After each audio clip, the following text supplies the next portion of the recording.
ሰላም ጤና ይስጥልን ክቡራን ተመልካቾቻችንና አድማጮቻችን ዘውዱ መንግስቴ ነኝ ከዚህ ከአገር እንግሊዝ። አሁን የዘውዱ ሾው አጫጭር ዜናዎችን አቀርብላችኋለሁ፣ አብራችሁን ቆዩ። በቅድሚያም እርሶችን እንሆ። የብልጽግናው ጦር እየተናደ መሆኑ ተገለጸ። ኦርቶዶክሶችን እንዲገደሉ ያዘዙ የመንግስት ሹሞች ታወቁ። አብይ ኦባሳንጆን ለሽምግልና ወደ መቀሌ ላከ። የዩኒቨርሲቲ ተማሪዎችም ጥያቄያቸውን አነሱ። ብልጽግና የክልልና የፓርላማ ወንበሮችን ሙሉ በሙሉ ያዘ። ኦፌኮ ምርጫውን ሌብነት ሲል ገለጠው። የተሽከርካሪ ሰሌዳም ተቀየረ። ትራምፕ የመጨረሻ ማስጠንቀቂያ ሰጡ ለኢራን።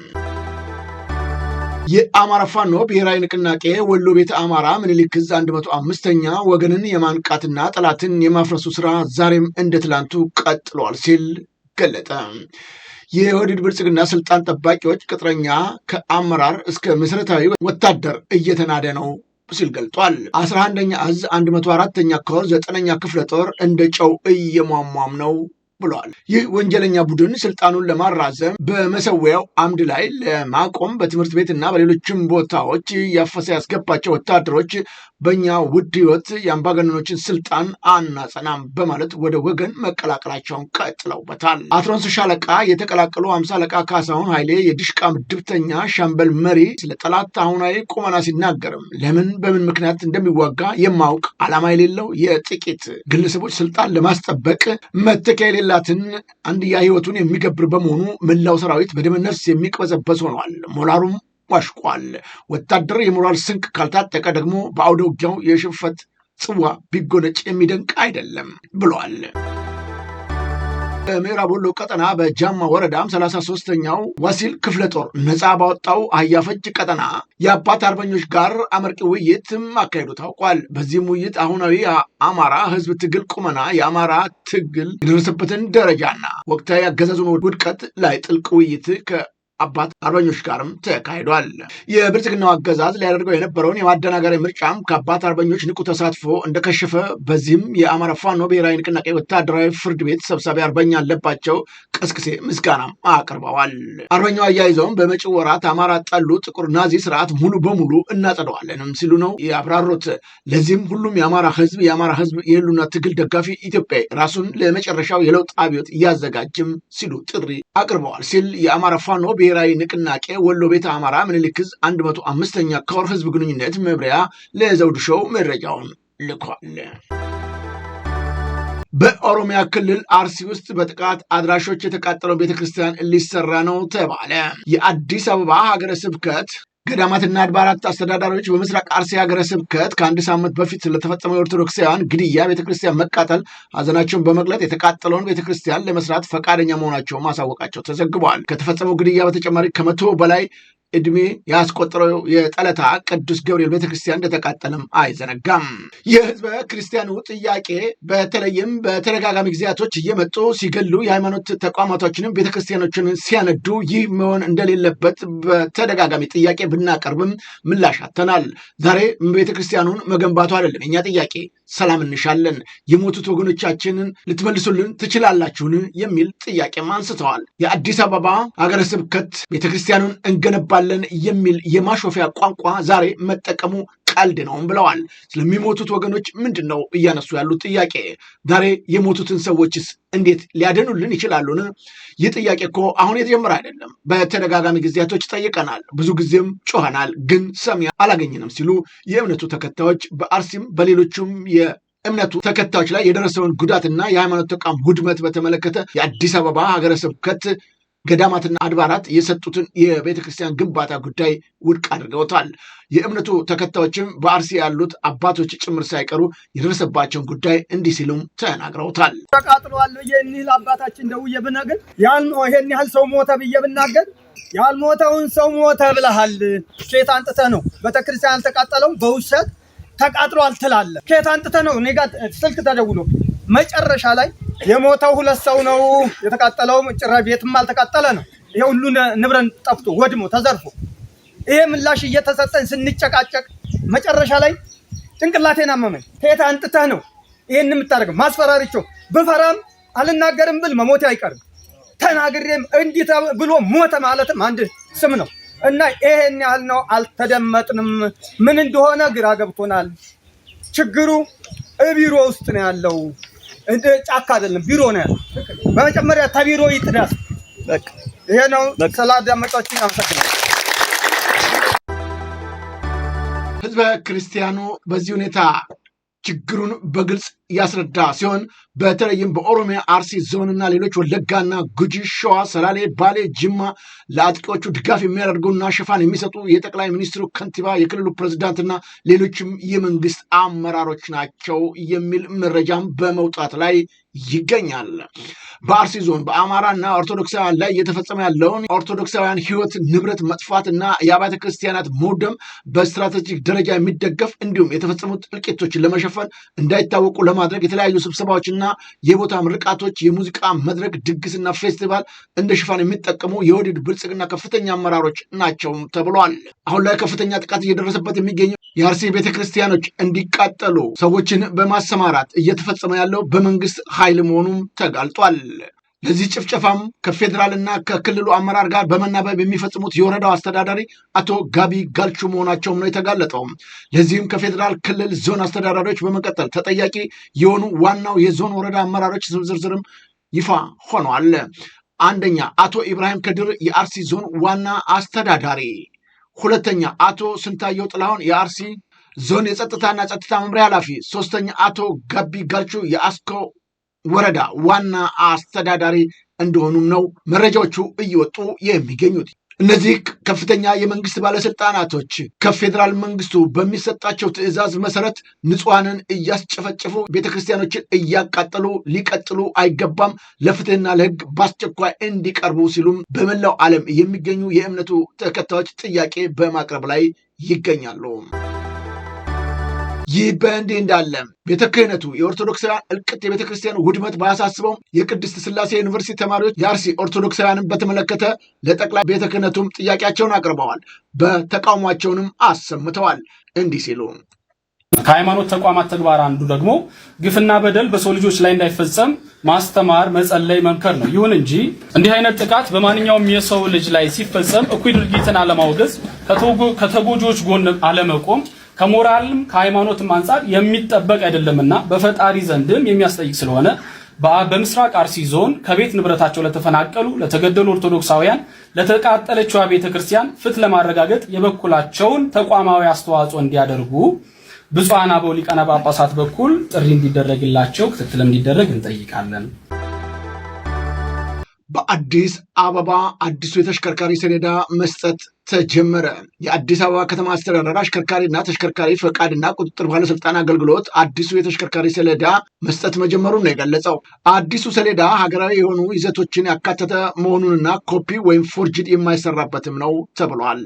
የአዲስ አበባ ከተማ አስተዳደር አሽከርካሪና ተሽከርካሪ ፈቃድና ቁጥጥር ባለስልጣን አገልግሎቱን ለማራዘም ቁጥጥሩን ይበልጥ ውጤታማ ለማድረግ የተለያዩ ስራዎችን እየሰራ እንደሚገኝም ነው ያሳወቀው። ሰሌዳው የተለያዩ መረጃዎችን የሚይዝ በመሆኑ ለህግ ማስከበር ስራ የሚመች ቶሎ የማይበላሽና ወጪ ቆጣቢ መሆኑን ተገልጧል።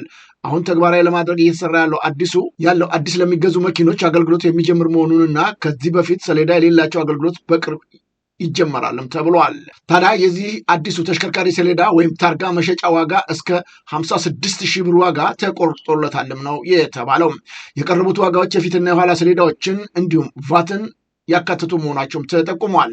ለግል መገልገያ ቤት፣ ለንግድ፣ ለዲፕሎማቲክ፣ ለእርዳታ ድርጅቶች፣ ለዓለም አቀፍ ተቋማትና ለልዩ ልዩ ተንቀሳቃሽ ተሽከርካሪዎችም በነዳጅ የሚሰሩ ከሆነ 56,000 ብር፣ በኤሌክትሪክና በተፈጥሮ ጋዝ የሚሰሩ ከሆነ 44,500 ብር፣ ለድንበር ተሻጋሪ የጭነት ትራንስፖርት ተሽከርካሪዎች በነዳጅ የሚሰሩ ከሆነ 28,500 ብር፣ በኤሌክትሪክና በተፈጥሮ ጋዝ የሚሰሩ ከሆነ 15,200 ብር፣ ለህዝብ ታክሲ ትራንስፖርት ተሽከርካሪዎች በነዳጅ የሚሰሩ ከሆነ 11,700 ብር፣ በኤሌክትሪክና በተፈጥሮ ጋዝ የሚሰሩ ከሆነ 9,400 ብር፣ ለከተማና የሀገር አቋራጭ አውቶቡሶች፣ ለመንግስት፣ ለአካል ጉዳተኞች እና ለባለ 3 እግር ባጃጅ ተሽከርካሪዎች በነዳጅ የሚሰሩ ከሆነ 9,400 ብር፣ በኤሌክትሪክና በተፈጥሮ ጋዝ የሚሰሩ ከሆነ 7,100 ብር፣ ለባለ 2 እግር ሞተር ሳይክል ተሽከርካሪዎች በነዳጅ የሚሰሩ ከሆነ 4,700 ብር፣ በኤሌክትሪክና በተፈጥሮ ጋዝ የሚሰሩ ከሆነ ደግሞ 3,500 ብር እንደሆነ ተገልጧል።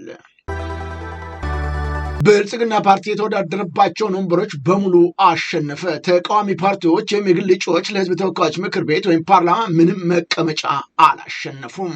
የኢትዮጵያ ብሔራዊ ምርጫ ቦርድ 7ኛው ጠቅላላ ሀገራዊ ምርጫ ከፊል ውጤት አዋጅ በስካይላይን ሆቴል በሰጠው ጋዜጣዊ መግለጫ ነው የሌሎች 22 የምርጫ ክልሎች ውጤት አጽድቆም ይፋ አድርጓል።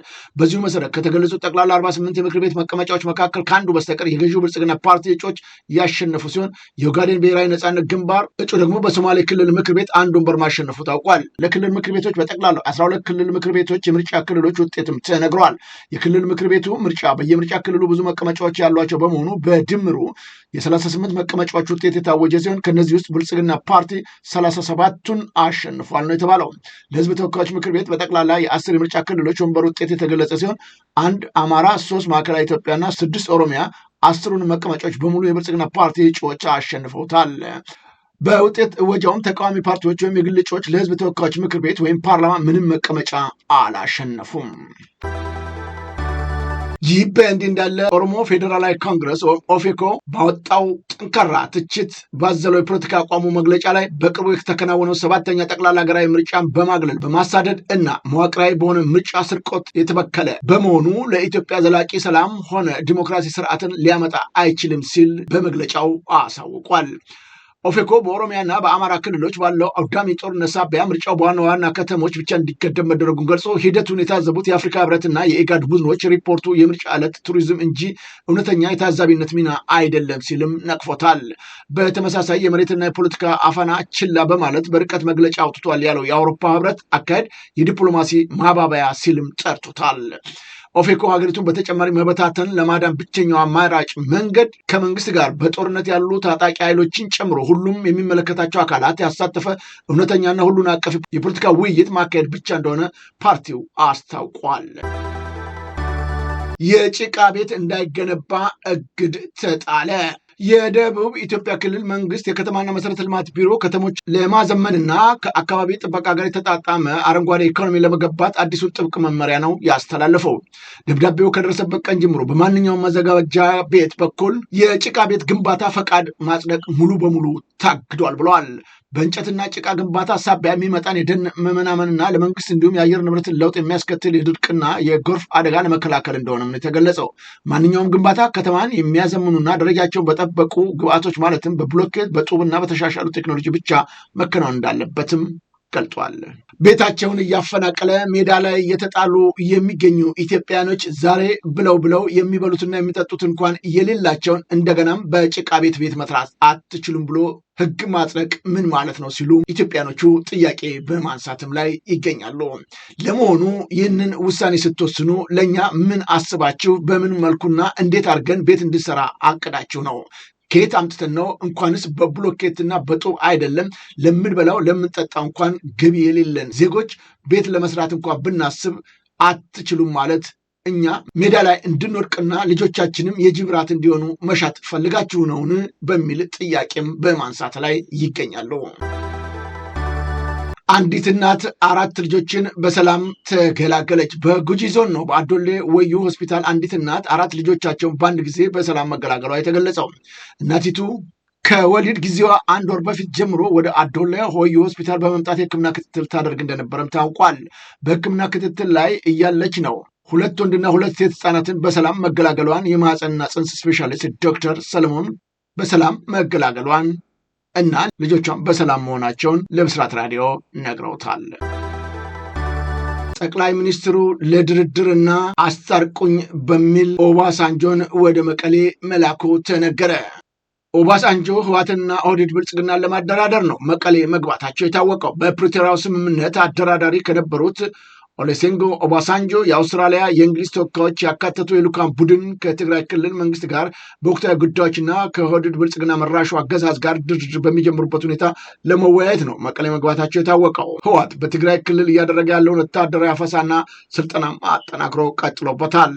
አብይ አህመድ ጉዳዮች ጠንከር ሲሉበት አስታርቁኝ፣ አደራድሩኝ በሚል ብልጣብልጥ ዘዴ በመጠቀም ሁኔታዎች ሲመቻቹለት ግን ጭካኔ በተሞላበት በዜጎች ላይ እየፈጸመ ያለው ግፍና በደል ከዚህ በኋላ በቀላሉ የሚሆን አይደለም ብለዋል ብዙዎቹ። ኦባሳንጆም ችግሩን ለመቅረፍ ከስር መሰረቱ መስራት ሲገባቸው በመደለልና በማታለል እንደነዚህ አይነት የአፍሪካ መሪዎች እየፈጸሙ ያለው ነገር ሊቆም ይገባልም ተብሏል። ትራምፕ ለኢራን የመጨረሻ ማስጠንቀቂያ ሰጡ። ሆርሙዝ ሙሉ ለሙሉ ተዘግቷል። የአሜሪካ በኢራን ላይ አዳሯን ከባድ ጥቃትም አድርሳለች። ዋሽንግተን በሚሳኤል ጭምር እስከ ቴህራን አቅራቢያ ጥቃት ማድረሷን በፕሬዝዳንቱ በኩልም ገልጻለች። ኢራንም በምላሹ በጆርዳን ኩዌት በሚገኙ የአሜሪካን የጦር ቤዞች ላይ ከ12 በላይ ሚሳኤልና ድሮን በመጠቀም ጥቃትም ሰንዝራለች። በሆርሙዝ ሰርጥ 2 መርከቦች መትቻለሁም ብላለች። የአሜሪካን ጥቃት ተከትሎ ኢራን በሆርሙዝ ሰርጥ የሚያልፍ የትኛውንም አይነት መርከብ አይኖራቸውም ያለች ሲሆን ሰርጡን ሙሉ በሙሉ ተዘግቷል ስትልም በጦር ቃል አቀባይ በኩልም ይፋ አድርጋለች። የአሜሪካ የቀጠናው እዝ ግን የንግድ መርከቦቹ አሁንም በሆርሙዝ እያለፉ ነው ሲል መግለጫ ሰጥቷል። የአሜሪካ በምሽቱ ጥቃት 49 ሚሳኤሎችን በመጠቀም 18 ኢላማዎችን መምታታቸውን ትራምፕ አሳውቀዋል። የኩዌት ሀገር ውስጥ ሚኒስቴር የቤት ሰራተኛ ቅጥር ዘርፍን ይበልጥ ለመቆጣጠር እና ክትትል ለማጠናከር የሚያስችል አዲስ መመሪያ አወጣ። በዚሁም መመሪያ መሰረት የሰራተኞች ቅጥር ከ10 ከተፈቀዱ ሀገራት ብቻ እንዲሆንም የተገደበ ሲሆን በ7 ሀገራት ላይ ደግሞ እገዳም ጥሏል።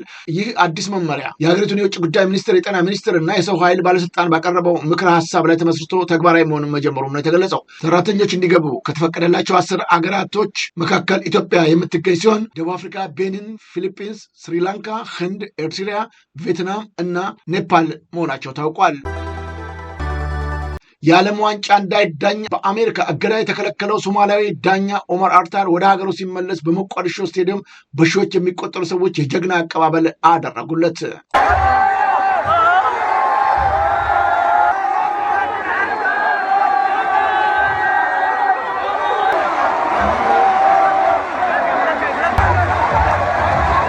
ሶማሊያውን ዳኛ ከዓለም ዋንጫ ማግለል የዘረኝነት መገለጫ ነው ሲል የብሩንዲው ጋዜጠኛም ተችቷል። የዓለም ዋንጫ ታዳሚዎች ደህንነት መጠበቅ ያለበት ቢሆንም ለሱ የራሱ ገደብ ሊኖረው ይገባል ሲልም ነው ኦማር ቶዳር የብሩንዲው ጋዜጠኛ። በፊፋና በካፍ እውቅና የተሰጠው ሶማሊያዊ ዓለም አቀፍ ዳኛ አብዱልቃድር ወደ አሜሪካ እንዳይገባ የተጣለበት እገዳን በተመለከተ በሰጠው አስተያየት በሶማሌና በአሜሪካ መካከል ያሉ ችግሮች ቢኖሩም ይህ አንድን ዳኛ ለማግለል ሰበብ መሆን የለበትም ሲል ጋዜጠኛው ተናግሯል። ክቡራን ተመልካቾቻችንና አድማጮቻችን ለአሁኑ ያቀረብኩላችሁ የዘውዱ ሾው አጫጭር ዜናዎች እነዚህን ይመስሉ ነበረ። በቀጣይ ዝግጅታችን እስከምንገናኝ የዘውዱ ሾው ሚዲያን ሼር፣ ላይክ እና ሰብስክራይብ በማድረግ ወዳጅ ቤተሰቦቻችን እንድትሆኑ ከወዲሁ በማክበር እንዳብዛለን። ከዜናዎቹ ጋር አብሬያችሁ የነበርኩት እኔ ዘውዱ መንግስት የነበርኩኝ። ጤና ይስጥልኝ።